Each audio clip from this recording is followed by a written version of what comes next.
எல்லாருக்கும் வணக்கம். என்னோட பேர் பேச்சியரசி. இப்போ நான் நடந்து முடிஞ்ச குரூப் 2 எக்ஸாமில் HRNC டிபார்ட்மெண்ட் சூஸ் பண்ணியிருக்கேன். என்னோட ஸ்கூல் வந்து நான் மெட்ரிகுலேஷன் ஸ்கூல் படித்தேன். காலேஜ் வந்து கோயம்புத்தூரில் PSG படித்தேன். என் தம்பியும் அந்த மாதிரி தான் CBSE ஸ்கூலெல்லாம் படித்தாங்க.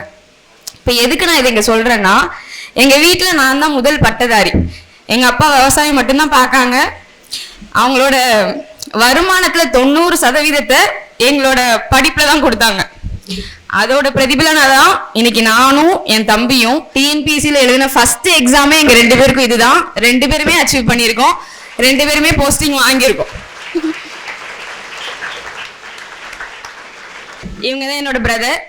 இவங்க சொல்லி தான் நான் இந்த ஃபீல்டுக்கே வந்தேன். இவங்க UG முடிச்சு படிக்க ஆரம்பிச்சாங்க, நான் PG முடிச்சு படிக்க ஆரம்பிச்சேன். 2 பேருமே 2021ல காலேஜ் முடிச்சோம். இவங்க தான் ஃபர்ஸ்ட் TNPSC ஃபீல்டுக்கு வந்தாங்க. இவங்க சொல்லி தான் சரி ஓகே அப்பா அக்காவும் படிப்பா அப்படின்னு சொல்லி அனுப்பிச்சு விட்டாங்க. 2 பேருமே ஃபர்ஸ்ட் எழுதின எக்ஸாம் இதுதான்.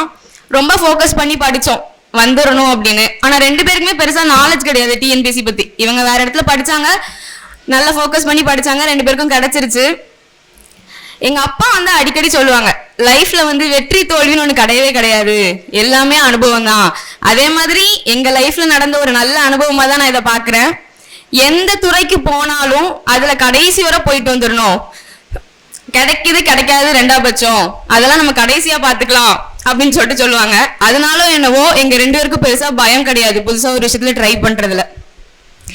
ஸோ எப்படியோ சக்சஸா 2 பேருமே. இவங்க வந்து ஜூனியர் கோஆபரேட்டிவ் ஆடிட்டர் சூஸ் பண்ணியிருக்காங்க. நான் வந்து HRNCல அசிஸ்டன்ட் சூஸ் பண்ணியிருக்கேன். அடுத்து எங்களோட ப்ரிப்பரேஷன் பார்க்கும்போது நான் 2022ல தான் ஸ்டார்ட் பண்ணேன். TNPSC ஃபீல்டை பற்றியோ எக்ஸாம் பற்றியோ எத்தனை பேர் எழுதுவாங்க எந்த ஐடியாவுமே எங்களுக்கு கிடையாது. நான் இந்த அகாடமிக்கு வரும்போது இங்கே நடத்துவாங்க, இங்கே புக்ஸ் கொடுத்தாங்க, A3 மெட்டீரியல் தான் எங்களுக்கு கொடுத்தாங்க, அதை தான் ஃபாலோ பண்ணேன். எங்களுக்கு வந்து என்ன அப்படின்னா ரெகுலராக டெஸ்ட் வைப்பாங்க. அந்த டெஸ்ட் பேட்ச் வந்து தெரியுதோ தெரியலையோ போய் அட்டன் பண்ணிடுவேன். அந்த கொஸ்டின்ல வந்து அவங்க ஆன்சர் கீ கொடுக்கும்போது 4 ஆப்ஷனை எக்ஸ்பிளைன் பண்ணி கொடுக்கும்போது நமக்கு அதை பற்றின நாலேஜ் கிடைச்சிரும். இப்படியே ஒரு 4 to 5 months என்ன பண்ணிட்டோம் அப்படின்னா ப்ரிலிம்ஸ் வந்து கிளியர் பண்ணிட்டோம். அடுத்து மெயின்ஸ் ப்ரிப்பரேஷன். மெயின்ஸும் வந்து நல்லபடியாக போச்சு. எனக்கு நல்லா ஞாபகம் இருக்கு, ஃபர்ஸ்ட் டெஸ்ட்ல 150க்கு நான் வெறும் 36 மார்க் தான் எடுத்தேன். அப்படி எடுத்த என்ன இந்த லெவலுக்கு கொண்டு வந்தாங்க அப்படின்னா இங்க இருக்கிற ஸ்டாஃப்ஸ் தான். எல்லாருமே நல்ல ரிவ்யூஸ் கொடுத்தாங்க. ஒவ்வொரு டைமும் என்னோட பேப்பரை இம்ப்ரூவ் பண்ணதுக்கு நல்ல ஹெல்ப் பண்ணாங்க. அதுக்கப்புறம் இதுக்கு அடுத்து வரக்கூடிய அச்சீவர்ஸ் எங்க கூடயே நிறைய பேர் படிச்சாங்க, சில பேருக்கு கிடைக்கல. ஒரு விஷயம் சொல்லணும் என்னன்னா, நமக்குன்னு ஒன்று இருந்துச்சுன்னா அது எங்க போனாலும் கடைசி நம்ம கிட்ட தான் வரும். இந்த ஒரு தெளிவு இருந்துச்சுனாலே போதும், நம்ம வந்து தேவையில்லாம ஸ்ட்ரெஸ் ஆக மாட்டோம். அதுவும் குறிப்பா குரூப் 2 எக்ஸாம் மெயின்ஸ் அப்பெல்லாம் வந்து ரொம்ப ஸ்ட்ரெஸ் ஆகிருந்தோம். கடைசி ஒரு 2 weeks முன்னாடி சுகேஷ் சார் எங்களை பார்க்க வந்தாங்க. பார்க்க வந்தப்போ ஒரு வார்த்தை சொன்னாங்க, கடமையை செய் பலனை எதிர்பாராதே அப்படின்னு. அதை அப்படி கேட்ச் பண்ணிட்டேன். ரிசல்ட்டை பத்தி யோசிக்கவே இல்லை. இப்போ நமக்கு கையில இருக்கிறது இந்த மொமெண்ட் மட்டும்தான். நம்ம இந்த டைம்ல என்ன பண்றோமோ இதுதான் நமக்கு ஃபியூச்சர்ல பேசும் அப்படிங்கிறதுனால அந்த மொமெண்ட்டை நல்லா யூஸ் பண்ணி படித்தேன். அதுவும் கிளியர் ஆயிருச்சு. இப்போ நல்லபடியா போஸ்டிங்ல இருக்கேன். இதுக்கப்புறம் வரக்கூடிய ஆஸ்பிரன்ஸுக்கு ஒன்று சொல்லணும் அப்படின்னா, உங்ககிட்ட இருக்கிற இந்த ப்ரெசன்ட் மொமெண்ட்டை நல்லா யூஸ் பண்ணிக்கோங்க.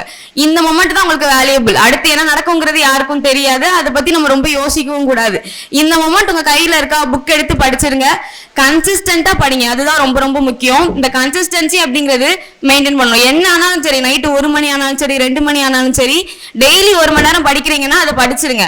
அதை மட்டும் நம்ம என்றைக்குமே மிஸ் பண்ணிடவே கூடாது.